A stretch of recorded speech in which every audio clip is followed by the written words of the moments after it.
வணக்கங்க. நாம இன்னைக்கு சௌந்தர்ய லஹரி பாஷ்யத்துல இருக்கிற 3வது ஸ்லோகத்தை பத்தி பார்க்கலாம். இந்த 3வது ஸ்லோகம் நமக்கு சகல வித்யா பிராப்தியை அளிக்க வல்லது. இதுக்கு எந்திரம் காண்பிக்கப்பட்டிருக்கிறது. இந்த எந்திரத்தை தங்கத் தகட்டுல வரைந்து பூஜிக்கணும்.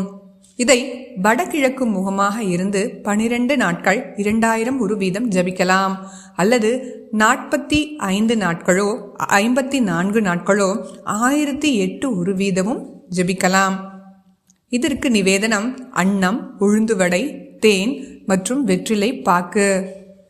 வாங்க நாம இப்போ ஸ்லோகத்தை பத்தி பார்க்கலாம். அவித்யானா மந்தஸ்திமிர மிகிர தீப நகரி ஜடா நாம் சைத்தன்ய தபக்க மகரந்த சுதிஜரி தரித்ராணாம் சிந்தாமணி குணநிகா ஜென்ம ஜலதௌ நிமக்னானாம் தம்ஸ்ரா முரரி புவரா ஹர்ஷ்ய பவதி. இந்த ஸ்லோகத்தினுடைய அர்த்தத்தை பார்க்கலாம்.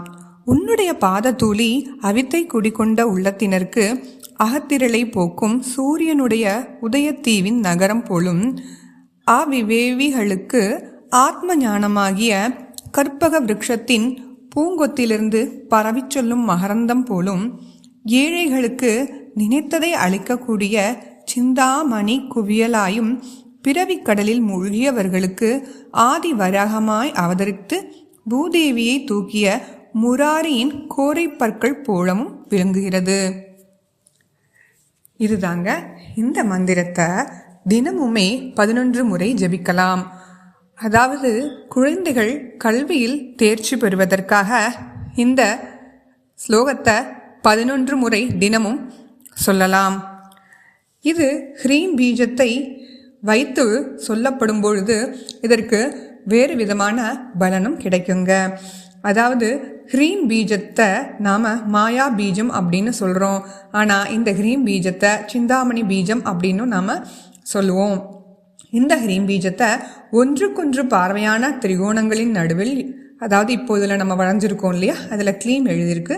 அதுக்கு பதில் நம்ம அதில் ஹ்ரீம் எழுதிக்கணும். அதை சுற்றி விருத்தம் வரைந்து அதை மேல்பாகத்தில் அஷ்டதளத்தால் அலங்கரித்து அதில் தேவியினுடைய திருவடிகளை தியானித்து கொண்டு சௌந்தர்ய லஹரி ஸ்லோகங்களை பக்தியுடன் பாராயணம் செய்து வந்தால் கனவிலும் நனவிலும் பராசக்தியின் தரிசனமும் பரிபூர்ண கடாட்சமும் ஏற்படும். இதுதாங்க. இந்த மந்திரத்தை நாமும் தினமும் ஜபித்து பயன்பெறுவோம். உங்களுக்கு சந்தேகங்கள் இருந்தால் தாராளமாக கமெண்ட் செக்ஷன்ல கேட்கலாம்.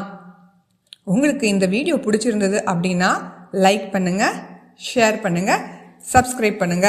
நன்றி, வணக்கம்.